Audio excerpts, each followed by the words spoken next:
A man's hands tell the story of what he's been allowed to make, what he's been forced to break, and what he refuses to let go of. Some hands are born free. Some hands are bought at the price of everything. Abel Marlowe's hands were once someone else's property. He bought them back when he was 30 years old. He walked west with nothing but the knowledge they held: how to shape iron, how to read a forge, how to turn raw material into something the world needed. In Kansas Territory in 1882, those hands had become the strongest hands in the town of Redstone. They shaped horseshoes for the cavalry. They forged hinges for doors that would shelter families for generations. They bent plow blades and fixed wagon wheels and repaired the iron frames of lives being built on empty land. But a man who has been property understands something the rest of the town does not: that being useful does not make you free, and that the world will always find a way to close a door in your face, no matter how many doors you help it build. Abel Marlowe was 45 years old. He was a massive man, broad across the shoulders and thick through the chest, with dark brown skin that had seen 50 winters, even though his face bore only 45. His hands were scarred. His voice was quiet. He did not talk about his past. He did not need to. The absence of talk was itself a kind of testimony. He had built his forge on the eastern edge of Redstone, where the town gave way to grassland, and the wind came cold off the plains in autumn. The forge was his family. It had no wife, no children, no name other than what it did. It worked. Every morning before dawn, Abel would walk the quarter-mile from his small cabin to the forge, and he would feed the fire, and he would wait for the sound of hammers beginning in town, for the cavalry scouts passing through, for the farmers who needed their equipment made right.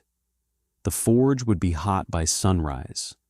It would be hot until he damped it down at dusk, long after the light had left the sky and the Kansas wind had turned brutal with the coming cold. His hands told a story that his mouth would not. The scars on his palms came from forge work, yes, from years of holding iron at temperatures that would have burned a softer man beyond the point of bearing. But there were other scars, too, lines on his wrists that had the exact shape of rope, marks on the back of his hands that belonged to no hammer, no anvil, no tool that existed in his forge. Those marks belonged to a different history, to a time when his hands had been someone else's to use as they saw fit. He never spoke about that time. He never needed to. The scars were old now, faded to the color of old leather, but they were still there for anyone who cared to look. A permanent record of a man who had survived something that should have destroyed him. The forge was sanctuary because he had built it himself, not bought it. Built it. Board by board, stone by stone, with money saved from jobs taken before dawn and finished after dark, when most men were sleeping. He had made the bellows himself, from hides and wooden frames, and his first time hitting the anvil had been the most profound moment of his life. More profound than freedom, more profound than escape, more profound than the day he walked out of the South forever. Because the forge was not borrowed. It was not granted by anyone's permission. It was his. The anvil he had purchased with 2 years of savings, and every tool hanging on the wall was a word in a sentence that said, "I am here. I built this. It is mine. No one can take it. No one can take me." He was respected in Redstone. He was also kept at a distance. The town needed him. The town did not invite him to eat at their tables. The women brought mending, leather aprons that needed patching, hinges for iron skillets that had broken.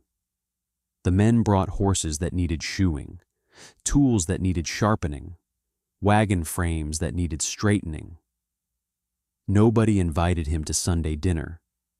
Nobody asked him to the town council meetings, even though he was the only man in Redstone who understood the mathematics of stress and strain. He didn't expect to be invited. He had made his peace with the gap between useful and welcome. The town owed him debts it would never repay, and because of that, it would always resent him. But the resentment was a price he had already decided to pay. He had paid worse prices before, on a cold November evening, when the light had gone gray and the wind was beginning to bite through the leather of his apron.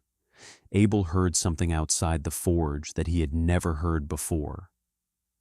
It was the sound of something dragging across gravel, not a wagon, not a horse, something smaller, something struggling. He took the hammer from his belt and he walked to the doorway, and he saw a girl standing there in the last light of dusk, leaning against the frame of the forge as if it were the only thing in the world holding her up. She was Apache. She was 13 years old. Her name was Tala, though Abel would not know that for 3 days. She had long, straight black hair hanging loose past her shoulders. She wore a fringed deerskin dress stained with dust and dried blood. Her left leg was broken. The break was below the knee, and someone, perhaps herself, perhaps someone else, had wrapped it with a crude splint of wood and leather. Her left moccasin hung at an angle that no healthy foot would allow. She had a small turquoise pendant at her throat. Her eyes were dark and sharp and defiant, and they looked at Abel with neither gratitude nor fear, but something harder, the look of a person who had been wronged and was prepared to kill the next person who tried to make it worse. Behind her stood a paint horse, bay and white, the colors broken across its body in the random way that marked it as distinctive, valuable, bred specifically for the kind of strength that could survive hard country. The horse was young, no more than 5 or 6, with a deep chest and strong legs. But its right front leg was injured, and it stood with its weight shifted away from that limb, patient in the way of horses who have learned to endure. The horse's coat was dark with sweat and dust.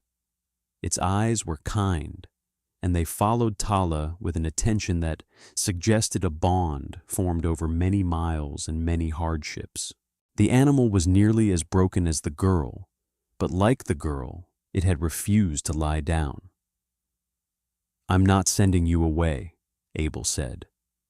It was the first thing he said to her, and it was all he needed to say. He did not ask questions.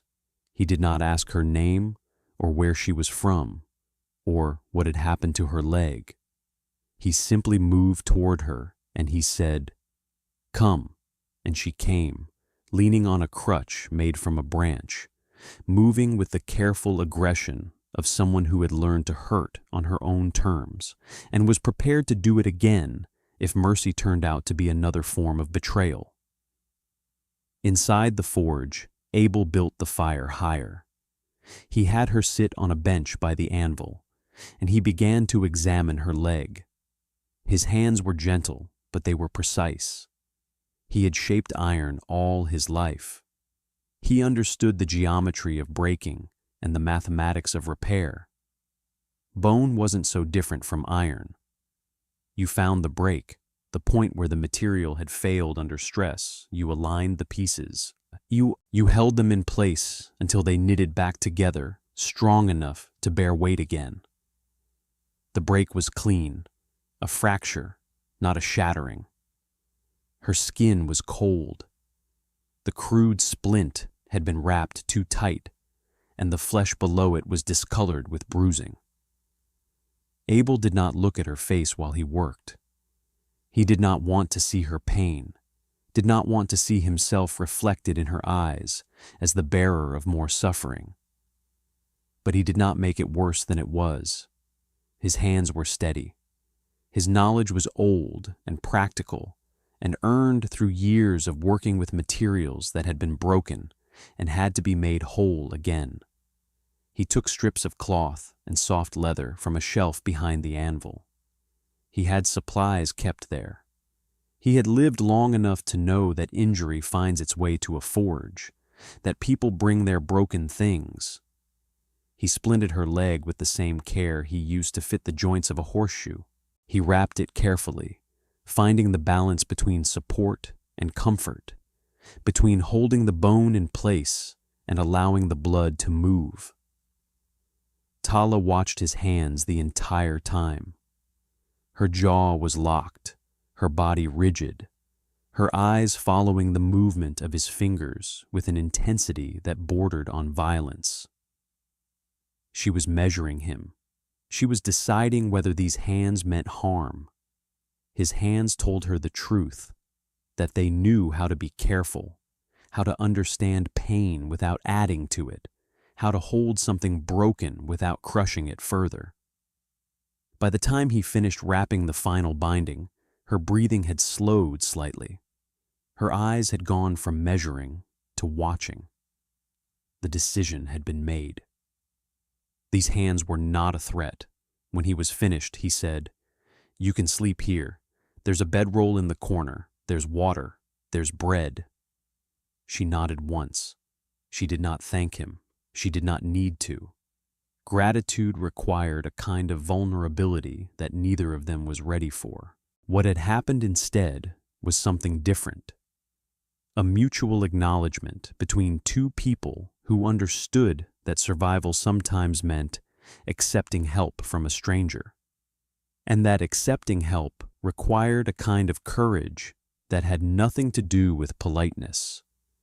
The next morning, word came to the forge before the sun was fully up. Griffin Dial's man, Sutter, rode into town with a story. An Apache girl had stolen a paint horse, a valuable animal, from the Dial ranch. The girl had been intercepted on the road. There had been a struggle. The girl had escaped. Now she was loose in the territory, and there was a reward for her capture. The horse was worth $300. The girl was worth a bullet. What Sutter did not say, because it did not need to be said, was that the girl had not stolen the horse. Her father had bred the paint himself years before, and her father was dead now, and the horse had always belonged to her people. But Dial owned the ranch, and Dial had decided that the horse was his. And so it was his, and anyone who believed otherwise was disputing the right of property itself. Sutter came to the forge at midday. He was a thin man with a scar that ran from his left eye to his jaw, a man who had broken his hand twice and never quite learned how to make a fist right after that. He came into the forge, and he looked around and he said, "You seen the girl? The one that stole the horse?" Abel was at the anvil, working a hinge. He did not stop working. He said, "No. She came through here. We've got tracks." Sutter stepped closer. He was looking at the corner where the bedroll lay. There was a cup of water there. There were crumbs of bread. Abel set the hammer down. He turned around. He was a head taller than Sutter and twice as broad. He said, "I told you no." Sutter stared at him for a long moment. Then he nodded. He understood. He turned and walked back out of the forge. By that evening, word had gone to Griffin Dial. A blacksmith on the eastern edge of town was harboring Apache property. He would be dealt with accordingly. The dealing began not with violence, but with commerce. Dial was a businessman first, a rancher second, and a believer in the law only when it served him. He did not send armed men to the forge. He sent word. Anyone who traded with Abel, anyone who brought their work to his anvil, would lose their account at the general store, the feedlot, the bank. Dial owned all three. By the end of the first week, the forge had gone cold. The cavalry stopped bringing their work. The farmers stopped coming. The town was not brave, and it was not cruel. It was simply trying to survive. And survival, in Redstone, meant doing what Griffin Dial told you to do. The siege came in stages, each one a calculated blow. Day 1, the cavalry unit that had brought horseshoes to be made 3 times a month did not come. The farrier canceled the order. Day 2, a note arrived at the forge, slipped under the door. Don't make this harder than it needs to be. The message was clear. Day 3, the owner of the general store, a man named Henshaw, who had traded with Abel for 3 years, revoked his credit. Whatever purchases had been made would need to be paid in full. Day 4, even the church stopped sending repair work. The iron hinges for the new communion rail would be ordered from Kansas City, even though Abel had quoted half the price. By day 5, the silence in the forge had become a kind of presence, a thing with weight and substance. One cold evening, near the end of the first week, the town pastor came to the forge. His name was Hatcher. He was an old man with a kind face, and he came with his collar turned up against the wind and his hat in his hands. He asked to come inside. Abel let him.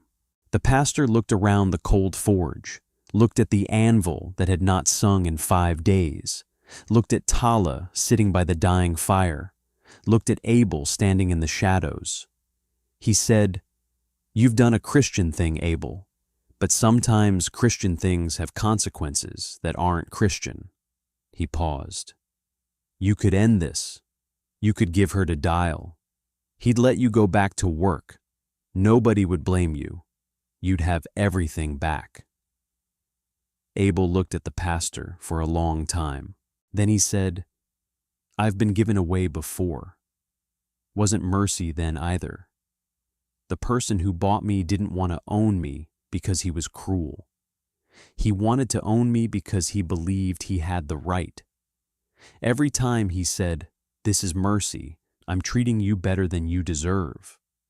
What he meant was, 'This is power, and I get to decide the terms.' You're asking me to prove I understand that by giving away the only thing I have left that's mine. And I won't prove that to Dial or to anyone else." The pastor left without another word, but as he walked out, his shoulders seemed smaller. He looked like a man who had come to offer mercy and had been refused it and didn't quite know what to do with that refusal. Abel watched him go. He understood the pastor's position.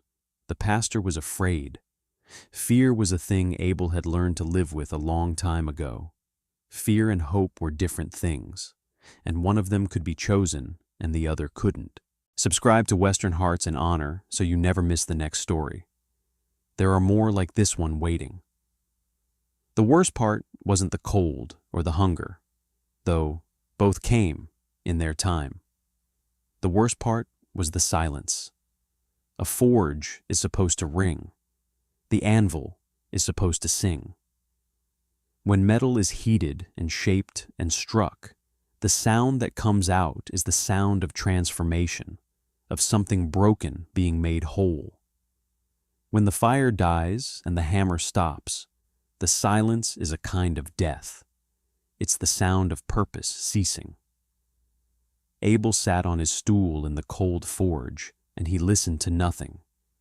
He listened to the wind moving across the Kansas plains outside. He listened to Tala moving carefully on her healing leg. He listened to the crackle of the dying fire. But the anvil did not sing. For 11 days, the anvil did not sing. During those weeks of cold, something happened that neither Abel nor the girl had expected. They learned to talk, not with words. Tala spoke almost no English, and Abel spoke no Chiricahua, but with gestures and sounds and the language that builds between two people who are suffering in the same room, who understand that words can be false, but actions are always honest. Abel would move through the forge slowly, deliberately, showing Tala how things were organized. The tongs hung here, sorted by size and function. The hammers hung there, arranged from the heaviest to the lightest. The chisels were ordered by the thickness of their blades. Everything had a place. Everything had a purpose. Tala watched, and then one day she began to move things. She rearranged the tongs in a different order. She moved the chisels to a different wall. Abel watched. He did not correct her. Instead, he nodded and let her impose her own sense of order on the space. It was a small thing, a gesture that said, "This is also your place now. You have a say in how it's arranged." They began a language exchange that neither of them had planned. Abel would point to an object and speak its English name. Anvil. Tala would repeat it slowly, her mouth working around the unfamiliar shape of the sounds. Then she would speak the Chiricahua word, and Abel would attempt it, usually badly, pulling the sounds from some deep part of his throat that didn't know how to make them. She almost smiled the first time he tried to say "Sige," iron. It wasn't a real smile, not yet, but it was close enough. In turn, she taught him the words that mattered. Ta for fire, tsos for horse, K for water. She taught him that Nantan meant friend, and while he was still learning to pronounce it correctly, something in her face changed when he finally got it right. It was the first time she had heard the word come from him, without the rough edges of his accent. He showed her things he had made before the silence came. A horseshoe with an almost perfect curve, a hinge for a cabin door that moved with balance and grace, a small fireplace grate that had taken him a week to complete. She examined each one, running her fingers across the iron, feeling the smoothness where it had been polished, the rough places where the hammer marks still showed. And he began to prepare the forge, slowly, deliberately, without words. He cleaned the anvil. He organized the wood for burning. He aligned the tools on their hooks. She watched, and she understood. He was preparing the forge to wake up again. He was preparing it the way a man prepares hope, carefully, without promises. One afternoon, when they had been together for 11 days, Tala picked up a small hammer from the bench. It was a hammer meant for detail work, light enough for her hands to control. She looked at Abel with a question in her eyes. He nodded. She walked to the anvil, her left leg still stiff but stronger now, and she raised the hammer. She struck the anvil. The ring was clear and true and bright, and it filled the forge with a sound that had been silent for too long. Abel felt something catch in his chest. A sound like that was supposed to mean life, supposed to mean creation, supposed to mean purpose. She struck it again and again. Each time the anvil sang, and each time something in both of them shifted toward hope. They did not smile, not yet, but something in both their faces changed. The sound had returned. That meant everything was possible again. Tala was fierce. She did not cry. She did not beg. She did not ask Abel why he was willing to destroy his life for a girl he had just met. But Abel understood her through the things she did not say. She had lost everything once already. Her freedom, her family, her horse. She was not going to lose again. And she was not going to let someone who had offered shelter be broken for her sake without fighting back. One night, near the end of November, when the first real snow was beginning to fall, 3 men came to the forge. Sutter came first, the same man with the scarred face and the hands that didn't quite make fists right. Behind him was a man named Briggs, shorter than Sutter, with thick knuckles and eyes that didn't want to be there. And behind them came a man named Polk, tall and lean and nervous, carrying a rifle across his body like it was a weight he couldn't quite learn how to carry. They came after dark, when the town was asleep. They came with the kind of quiet that meant they were done talking. This was a final answer. Abel was outside, working by lamplight. He had brought the anvil outside, small, secondary, just to feel the weight of the hammer in his hand again. He had a hammer in his hand, his smith's hammer, the one he had carried for 20 years, the one that had shaped everything good he'd ever made. He stood in the doorway of the forge, and he did not move, and he did not speak. Behind him, inside the forge, Tala stood rigid, her hand on a wall for balance, her body ready for the possibility that mercy was finally over, that the real violence was about to begin. Sutter and Briggs and Polk stopped about 15 feet away. The snow was beginning to stick to the ground. The wind was cold, the kind of cold that slowed blood and made thinking harder. Polk raised his rifle, but not all the way. He was waiting for permission. A man with a rifle who raises it only halfway is a man who isn't sure. Sutter took a step forward. "The girl comes out," he said, "or we come in after her." His voice was flat. This wasn't negotiation. This was inevitability, being offered a last chance to participate in its own terms. Abel lifted the hammer. He said nothing. The hammer was not pointed at them. It hung at his side, level with his body, as if he were simply holding it at rest. But the gesture contained everything. "This is the tool I know how to use better than any man in this territory. This is what my hands remember how to do better than breathing. This is what I've spent my entire life learning. I am good at what a hammer does." The three men looked at each other. Sutter and Briggs had both been hurt before. They both understood what it meant when a man decided that he was willing to hurt back, not in anger, but in the simple, practiced way of someone for whom pain was another tool he knew how to use. Polk lowered his rifle. His hands were shaking. After a moment, they all three turned and walked back to their horses and rode away into the snow, silent as they had come. But they would be back, and everyone knew it. This was not an ending. This was only a delay. The next morning, Abel found signs around the forge.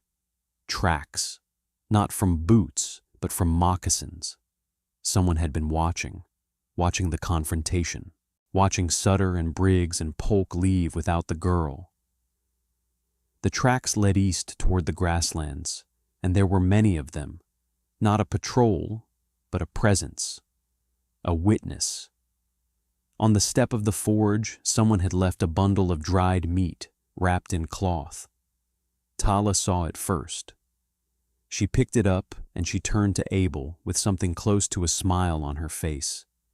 The first real smile, the first genuine thing she had given him that wasn't born from gratitude or necessity. Her people knew. They had been watching. They were coming. Dawn broke clear and cold on the last day of November. The Kansas dawn came the way it always came. Gray first, then silver, then pale gold as the sun crested the flat horizon. Abel was standing outside the forge, looking east toward the plains, when he saw them. They appeared on the ridge first, a single figure, silhouetted against the golden light. Then two more, then a line of riders that extended across the ridge from north to south, filling the horizon with horses and men and purpose. 40 riders, maybe more. They were mounted and silent, and they moved together like water finding its course across stone. At their head was a man on a gray horse, a man in his 50s with a weathered face and eyes that had seen 1,000 winters. His name was Goyathle. He was Chiricahua Apache, and he was Tala's great uncle, and he had been waiting for word that she had made it safely to the forge. The riders did not stop at the forge. They continued south toward the Dial Ranch, riding at a slow walk that covered the ground steadily, a walk that said, "We are not rushing. We know exactly where we are going. We know exactly what we will find." By the time full morning had come, they had surrounded the ranch house in a wide circle. 40 horses, 40 warriors. They did not shout. They did not raise weapons. They simply sat their horses in silence, patient and still, arranged in a circle that tightened the longer it existed. The message was clear without being spoken. The girl belongs to us. The horse belongs to us. The right you claimed over both of them is a lie. We have come to take them home, and we will take them home. Dial came out on his porch with a rifle in his hands. He was a big man, strong in his way, but he had never stood against numbers like this, against warriors who had learned their craft under the open sky, who understood that land and patience and numbers were weapons more powerful than bullets. Goyathle dismounted. He walked toward the porch, his hands empty and at his sides, moving with the kind of slow certainty that cannot be hurried. Behind him, the 40 warriors did not move. When he reached the porch, Dial raised the rifle. Goyathle did not stop walking. Through a translator who had ridden with the warriors, Goyathle said, "The horse, the girl, they are ours. We have come to take them home." Dial looked at 40 warriors. He looked at the rifle in his hands. He understood mathematics as well as any man. He lowered the rifle. He stepped aside, not in surrender. There was no fighting to surrender from, but in recognition, in the understanding that some things cannot be denied, and the only choice left is how gracefully to accept it. The sun was high when Tala walked out of the forge for the last time. She moved slowly, leaning on a crutch, her left leg still healing but stronger than it had been, strong enough to bear weight, strong enough to carry her forward. Abel walked beside her. The warriors had made a path. They stood in 2 lines, creating a corridor through which she could walk, and the courtesy of it, the recognition that she was being released with honor, with ceremony, with the acknowledgement that what she had done here had meant something, made the moment feel like more than a departure. It felt like a graduation. At the end of the path was her paint horse, saddled and ready, groomed and beautiful again, healed almost as much as Tala herself. Goyathle stood beside it, and when he saw her, he smiled, a real smile, warm and full of something that might have been pride. He reached out and he touched her shoulder, and in that gesture was everything he needed to say about where she had been, and why she had been sent there, and what it meant that she had survived it. She turned and she looked at Abel. For a moment, nothing happened. The world held its breath. Then she reached out and she took his hand. She pressed something into his palm, a small horseshoe. It was only a few inches long, the kind of thing made for decoration or ceremony rather than use. She had made it during the cold weeks, forging it in secret, teaching herself how to use the hammer by watching him, creating something from nothing the way Abel had created her future. The horseshoe was crooked. One arm was thicker than the other. The curve wasn't perfect, but it had been made with intention and with care, and it bore the unmistakable mark of a maker who was learning, who was trying, who had decided that the world was worth contributing to. It was imperfect. It was beautiful. Then she turned and she pulled herself onto her horse, moving with the careful strength of someone whose body had been broken and had learned to trust again. The paint horse recognized her, and it shifted its weight, ready. She gathered the reins. She sat tall in the saddle. Abel stepped back. The warriors began to move, slowly at first, then with increasing speed, flowing out from the Dial Ranch like water finding its course, like something that had always been meant to return home and had finally found its way. Tala looked forward. She did not look back at the forge. She did not look back at Abel. She looked toward her uncle, toward the warriors, toward the ridge where the land opened up into possibility. But at the crest of the ridge, just before they disappeared into the golden grass, she turned her head. She looked back once, just once, long enough for Abel to see her face, long enough for him to see that she was smiling, long enough for him to know that she would remember him the way he would remember her, not as a moment of trauma, but as a moment of transformation, a point where a broken person had been given shelter and had learned to trust again. That was the end of the siege. The next day, word came to the forge, a wagon with iron ore, enough to keep the forge burning for years. With it came workers, people from Tala's people who knew how to repair weapons, how to shape metal, how to trade. The forge came back to life. The coals burned again. The hammer rang out across the Kansas plains, and this time it rang for both worlds.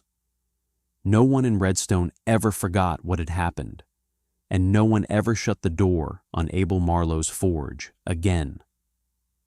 Months later, when spring had come and the grass was beginning to green again, a small horseshoe hung above the door to the forge. It was crooked. It was hand-forged, made by a girl with a broken leg and a hammer she was learning to use. Sunlight caught the iron. The wind moved it gently on the leather cord it hung from, and when people looked at that horseshoe, they understood something they had not understood before, that the strongest thing a man can do is stand firm, and that the kind of repayment that matters most is the kind that can't be bought or sold. If this